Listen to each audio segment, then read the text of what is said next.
Madam చాలామంది రోజువారీగా చూసుకుంటే ఎంతో మందిని కలుస్తూ ఉంటాము. ఎంతో మందికి మనకు తెలుసో తెలియకో ఏదో ఒక మన వల్ల వాళ్ళకి చెడు జరుగుతూ ఉంటుంది. అది వాళ్ళు మనసులో పెట్టుకొని మనకి రకరకాలమైన శాపనార్థాలు అవి పెడుతూ ఉంటారు.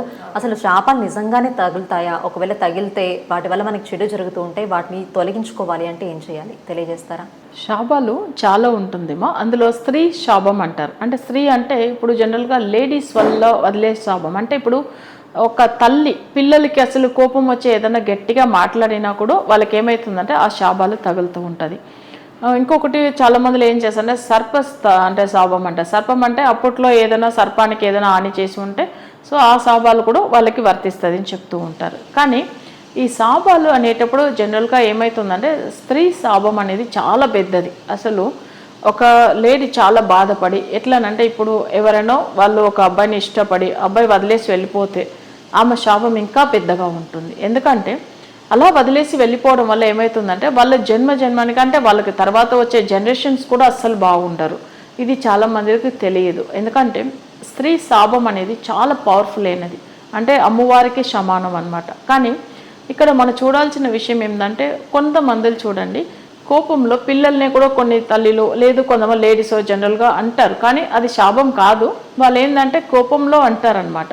కానీ తల్లి ఎప్పుడైనా కానీ ప్రేమతోనే పిల్లలకి మంచి చేయాలని అనుకుంటారు.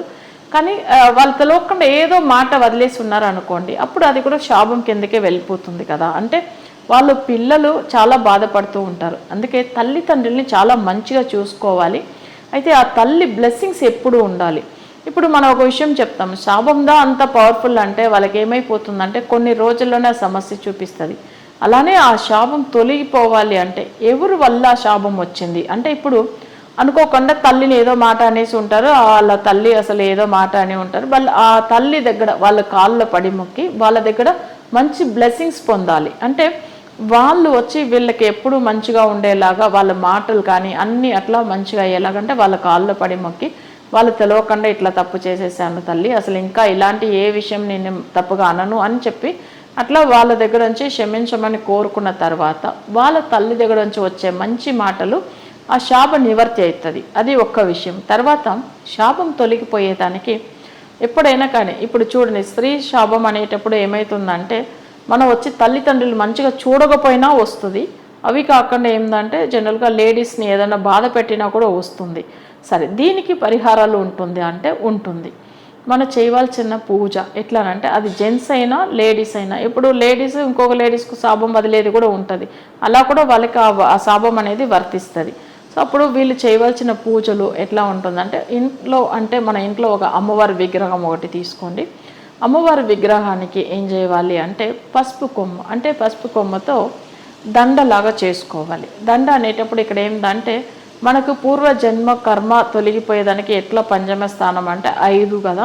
సో అట్లా ఉన్నప్పుడు ఏమవుతుందంటే 5 పసుపు కొమ్మ తీసుకోవాలి. 5 పసుపు కొమ్మ తీసుకున్న తర్వాత ఒక్కొక్క కొమ్మకు అసలు పసుపు తర్వాత దాంట్లో బొట్టు పెట్టి అవి వచ్చి దండలాగా తయారు చేసుకుని అమ్మవారికి మెడలో శుక్రవారం అంటే 5 శుక్రవారాలు వేయాలి. సో మన ఇంట్లో ఉన్న విగ్రహానికి వేయవచ్చాం, లేదా ఇంట్లో ఉన్న ఫోటో కూడా వేయవచ్చాం. అలా వేసి అమ్మ నేను తెలియకుండా వాళ్ళకి ఏదైనా హాని చేసి ఉంటే ఆ శాపాల్లోంచి నన్ను అసలు కాపాడు తల్లి అని చెప్పి మనం క్షమించమని కోరుకోమని చెప్పి అమ్మవారి దగ్గర మొక్కాలి. అంటే ఇప్పుడు ఏమవుతుందంటే తల్లిదండ్రులే కాకుండా చాలా మందిలో తెలిసిన లేడీస్ కానీ పక్క ఇంట్లో ఉండే వాళ్ళు కానీ ఏదైనా ప్రాపర్టీ వల్ల కానీ శాపాలు అయితే వాళ్ళకి వస్తూ ఉంటుంది. అలాంటి వాళ్ళు కూడా ఇక్కడ ఏం చేయవచ్చామంటే ఈ అమ్మవారికి పూజలు అనేది చేసుకోవచ్చాము. సో ఇక్కడ 5 కొమ్మతో ఏం చేయాలి అంటే అసలు వాళ్ళకు పూజలు చేసి అమ్మవారి మంత్రం చదువుకొని ఏదైనా ప్రసాదం నైవేద్యం పెట్టి 5 శుక్రవారాలు మొక్కోండి. తప్పకుండా ఆ శాప విమోచనం అనేది మీకు పొందుతారు. ఎందుకంటే ఆ శాపంలోంచి బయటపడే మార్గం ఇది. అమ్మవారికి పూజలు చేయడం వల్ల ఎలాంటి శాపాలు ఉన్నా అంటే స్త్రీ శాపమే కాదు, తర్వాత వాళ్ళకి సర్పదోషం వల్ల వచ్చే శాపాలు కూడా ఉంటుంది. అంటే వాళ్ళకి ఇంత ముందుగా పూర్వజన్మంలో సర్పం కూడా వాళ్ళకి శాపం ఇచ్చి ఉంటుంది. ఎందుకంటే వాళ్ళకి తెలియదు వాళ్ళు ఏం తప్పు చేశారని. సో దాంట్లోంచి బయటపడేదానికి కూడా ఈ పూజలు అనేది మంచిగా ఉంటుంది వాళ్ళకి. చూసారు కదండి, తెలుసో తెలియకో ఎవరో కొంతమందికి చెడు జరుగుతూ ఉంటుంది కొంతమంది వల్ల. సో అలాంటి వాళ్ళకి తగిలే శాపనార్థాల నుంచి బయటపడాలి, అవి తొలగిపోవాలి అనుకుంటే చక్కటి పరిహారాలు అయితే చెప్పారు.